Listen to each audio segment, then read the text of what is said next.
هعمل معاكم في الفيديو النهاردة 3 وصفات حلوين جدا لليالي الشتاء الباردة. عارفين انتوا لما تكون الشتاء لما بيكون بيبرد بالليل كده، وطبعا الشتاء يعني اكل، انتوا عارفين. فهنعمل 3 وصفات: كيكة التايجر، وكيك بالبرتقال، وكمان هنعمل ال يعني صينية بطاطا بالبشاميل فظيعة تحفة جدا. فيها شوية تركات كده هتدي ليها طعم تحفة. ما تنسوش تحطوا لايك للفيديو، وطبعا يعني حطوا اشتركوا في القناة لو مش مشتركين فيها. ويلا بينا نبدأ الفيديو كده. انا بدأت معاكم من الصبح خالص. طبعا ده الكيكة انا كنت عملته، فده كان تاني يوم كنت جايبه عشان اصور لكم الفيديو، فقلت هحط المقطع ده في الاول كده علشان تشوفوا جمال الكيك وحلاوته، حاجة كده تحفة. فيلا بينا نبدأ. اول حاجة هنعمل كيكة التايجر. جبت كده دول كانوا 3 بيضات بس كان في بيضة فيهم حامل في توأم، يعني كان فيها صفارين ما شاء الله يعني. فقلت والله لا احطكوا بقى كده، يعني صينية الكيك دي رزقك انك تكوني فيكي 4 بيضات. انا كنت عاملاهم 3، بس هي بيضة فيهم كان فيها صفارين.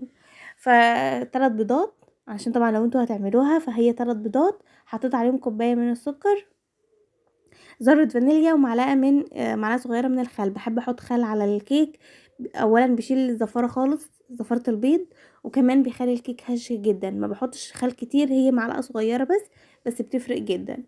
ومعايا كوباية من الزيت على سمنة بلدي. برضو بحب احط سمنة بلدي على الكيك، بتدي نفس حلو جدا. وممكن تحطوا زبدة، الزبدة اللي هي الصفرة دي برضو بتدي طعم حلو قوي، سواء فرن او كريستال. فما كانش عندي زبدة فحطيت سمنة بلدي. طبعا ضربتهم بالمضرب الكهربائي بالشكل اللي انتوا شفتوه ده. وبعدين لما بدأ كده انه هو يغير لون، اللي هو البيض مع الزيت مع السكر، وطبعا حطيت كوباية من الحليب. ضربتهم كلهم مع بعض، ورحت نازله عليهم ب3 كوبايات، بكوبايتين ونص من الدقيق. هو المفروض 3 كوبايات، بس بما اننا نعمل كيكه كمان هنحط فيها شوكولاته، فخليتها كوبايتين ونص من الدقيق الابيض. وبعدين ضربتهم كده، يعني عجنتهم كويس. ورحت قاسمه الخليط في طبق تاني، عشان هحط عليه نص كوبايه من بودر الشوكولاته او شوكولاته بودر. وبعدين هحط عليه كمان ربع كوبايه من الحليب. وهفضل اقلب كده لحد لما العجين يكون يعني الخليط بتاع الكيك كده يكون لا خفيف قوي ولا تقيل قوي. يعني انتوا شايفين الخليط قدامكم عامل ازاي. وجبت صينيه دهنتها فيه شويه من الزيت، ويعني مش كتير، حطيت يدوبك بس دهنت حاجه بسيطه خالص كده من الزيت. بدأت بقى ان انا احط الكيك اللي هو الفانيليا، مع شوية من الكيك الفانيليا على شوية من كيك الشوكولاتة، عشان في الاخر تديني شكل حلو كده. وبعدين هعملها بالسكينة بقى، يعني اعملها شكل كده بالسكينة، بحيث ان هي في الاخر تديني الشكل اللي هو التايجر، يعني بالشكل اللي انتوا شايفينه ده. بس وهدخلها الفرن. طبعا انا كنت مولعه الفرن على درجة حرارة 170 من تحت بس. وبعدين اول ما بدأت في الكيك يعني كنت مولعه الفرن. وهروح مدخله الصينيه دي، اسيبها بقى تستوي، واروح عامله الصينيه التانية كيكه البرتقال.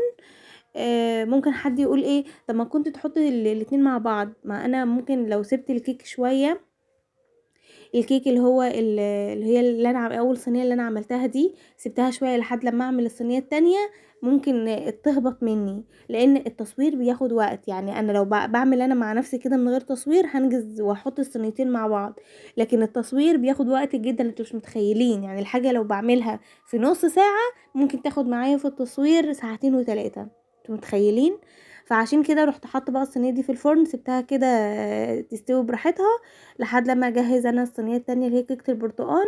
جبت 3 بيضات برضو، وعليهم كوبايه من السكر فانيليا، وكمان حطيت معلقه صغيره من الخل. ضربتهم كده مع بعض، وحطيت طبعا كوبايه من السمنه على على الزيت، وكوبايه من طبعا هنا مش هنحط حليب. حطيت كوبايه من البرتقال، اللي هو البرتقال الكلمنتين اللي هو موجود في السوق ده. عصرته وصفيته طبعا عشان ما يكونش فيه بذر، والقشر بتاعه كده بشرته، يعني بشرت شويه بسيطه خالص كده برضو بيدي طعم حلو جدا. ورحت حاطه عليهم 3 كوبايات من الدقيق، 3 كوبايات ونص، لان الصينيه دي كبيره شويه عن اللي فاتت، فحطيت 3 كوبايات ونص من الدقيق. وطبعا رحت مدخلاها الفرن بعد لما طلعت الكيكه التانية، الكيكه التايجر. وده شكلها بقى بعد لما طلعت وسبتها تبرد شويه، وبدات ان انا اقطعها. ريحتها تحفه يعني، عايزه كده كوبايه شاي وخلاص، مش عايزه حاجه تانية. بس سبتها تبرد بقى عشان اعرف اقطعها، عشان ما تتفرولش معايا. وبعدين شايفين شكلها من جوه عامل ازاي، هشه جدا وطعمها خطير. ودي كيكه التايجر بعد لما طلعتها برضو وسبتها تبرد. شايفين شكلها حلو ازاي، لونها تحفه وشكلها فظيع. هقطعها برضو وتكون كده. يعني انا بحب اقطع الكيك بعد لما يبرد شويه، وما بعوز بقى اكلها سخنه. بحطها في الميكروويف لمده 30 ثانيه، بتكون اكني لسه عاملاها بالظبط. يعني لو حبيت اكل الكيك سخن بحطه في الميكروويف على 30 ثانيه بالظبط، ما بكترش عن كده، عشان خاطر يعني ايه، مش عايزاها تكون مقرمشه، عايزاها تكون لسه طريه كده، وعايزاها يعني اكني لسه عاملاها. وشايفين دي شكلها عامل ازاي، هشه جدا وطعمها تحفه فظيعه. اخر وصفه معانا اللي هي كيكه البطاطا بالبشاميل. طبعا البطاطا موجوده دلوقتي ومسكره وطعمها جميل، وطبعا اكيد كلنا يعني بنعملها مشويه ومسلوقه. طب تعالوا بقى نعملها بطاطا بالبشاميل، جربوها كده بطريقتي بجد تحفه. جبت البطاطا غسلتها كويس جدا، طبعا عشان بيكون عليها طينه وكده فغسلتها. وبعدين بدأت ان انا اقشرها. طبعا لو تقشروها بتاعه البطاطس هتكون اريح بكتير. بصراحه انا عملتها بالسكينه بس وجعت ايدي. المهم ان انا قشرتها كده. وبعدين شطفتها تاني، شطفتها تحت في تحت الحنفيه كده، بحيث يعني لو عليها برضو اي حاجه كده ما تكونش موجوده. وجبت حله كده وبدات ان انا اقطع البطاطا يعني مكعبات كده، علشان طبعا هحطها تستوي. طبعا هي البطاطا بتنزل ميه، مش عايزين نحط لها ميه كتير، فانا هحط لها نص كوبايه من الميه بس. عليها سكر، يعني حطيت عليها 3 معالق من السكر، لان البطاطا اصلا مسكره، فمش عايزه احط سكر كتير. وكمان البشاميل لسه هنحط عليه سكر، فمش عايزين الموضوع يكون اوفر سكر اوفر يعني. فحطيت 3 معالق من السكر بس. وهحط كمان معلقه فانيليا عشان تديني طعم حلو كده، وتكون ريحتها مفحفحه في الاخر. وهسيبها بقى ايه تستوي براحتها. لما تكون هي استوت تعالوا بقى نعمل البشاميل. البشاميل حطيت البشاميل هعمله ب3 كوبايات من الحليب، عليهم 3 معالق من الدقيق. طبعا حطيت كله على البارد كده، لسه ما حطيتش على النار. وهنزل عليهم ب3 معالق من الكريم شانتيه. ايوه كريم شانتيه، هحط عليها بس كريم شانتيه، جربوا بس وفي الاخر هتلاقوا طعم وهمي. حطيت عليهم 3 معالق من السكر. لو تاخدوا بالكم كل حاجه 3 كوبايات حليب، 3 كوبايات دقيق، 3 معالق دقيق، 3 معالق سكر، 3 معالق كريم شانتيه. وهحط كمان معلقتين من السمنه البلدي، معلقتين كبار كده من السمنه البلدي برضو. وهحط فانيليا، معلقه فانيليا، ومعلقه قشطه. بصوا كل حاجه حطوها كده في البشاميل بتاع البطاطا دي، عشان يديكوا في الاخر طعم غني كده. بتحسوا اصلا ان البطاطا البشاميل طعمه فظيع، يعني ممكن يتاكل لوحده. تحسوها مهلبيه في الاخر اصلا، مش بشاميل يعني، تحسوها كده في الاخر مهلبيه. وبعدين قلبتهم على البارد ورحت حطاها على النار، وفضلت اقلب لحد لما البشاميل تقل معايا. هروح نازله عليهم بقى بمعلقه من معلقتين من السمنه البلدي، سمنه بلدي بيور يعني، تكون كده لسه مسيحاها. وحطيت كمان معلقه من الجبنه البريزيدون اللي هي بالقشطه، برضو بتدي طعم حلو قوي، بتخليها طعم كريمي كده. وطبعا حطيت كمان معلقه من القشطه زي ما انتوا شفتم في الاول. وهحط الفانيليا وخلاص كده يكون البشاميل جاهز معايا. وكمان البطاطا كانت استوت. جبت صينيه اللي هي البايركس دي، دهنتها بمعلقه من السمنه البلدي، عشان مش عايزاها تلزق، يعني مش عايزه البطاطا تلزق فيها.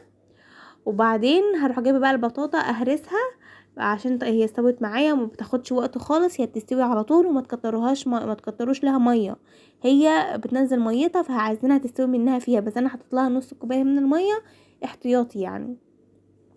شايفين بقى استوت معايا خالص. ههرسها كده، وبعدين هجيب الصينيه اللي هي البايركس، ابدا احط فيها البطاطا واحط عليها طبقه البشاميل وادخلها الفرن تاخد لون. واستمتعوا بقى بطعم البطاطا بالبشاميل بقى في الاخر. تحفة. هي صحيح بتتخن وبتقلبص، خلوا بالكم، بس طعمها فظيع. تحفة تحفة تحفة يعني بجد، مفيش بعد كده. يا رب وصفات النهارده تكون عجبتكم، ولو وصلت لحد هنا من الفيديو اتمنى تحطوا لايك للفيديو. على فكرة مش هتخسروا حاجة والله لو حطيتوا لايك، الفيديو هيترفع وممكن اي حد يستفاد من الفيديو. اشتركوا في القناة لو مش مشتركة فيها، بجد هتعجبك جدا القناة لو اشتركتي فيها كده ويوصلك الفيديوهات اللي انا بنزلها، هتحبها جدا. يا رب فيديو النهارده يكون عجبكم. اشوفكم ان شاء الله في فيديو جديد، وجربوا الوصفات دي، ولو جربتوا اي حاجه وعجبتكم قولوا لي رايكم في الكومنتات تحت الفيديو. كومنتاتكم بتساعدني جدا، ولما بلاقي حد عمل وصفه وعجبته بجد بفرح جدا ان هي نجحت معاه. وعايزاكم تجربوا بقى البطاطا بالبشاميل دي وقولوا رايكم فيها. واشوفكم ان شاء الله في فيديو جديد. مع الف سلامه.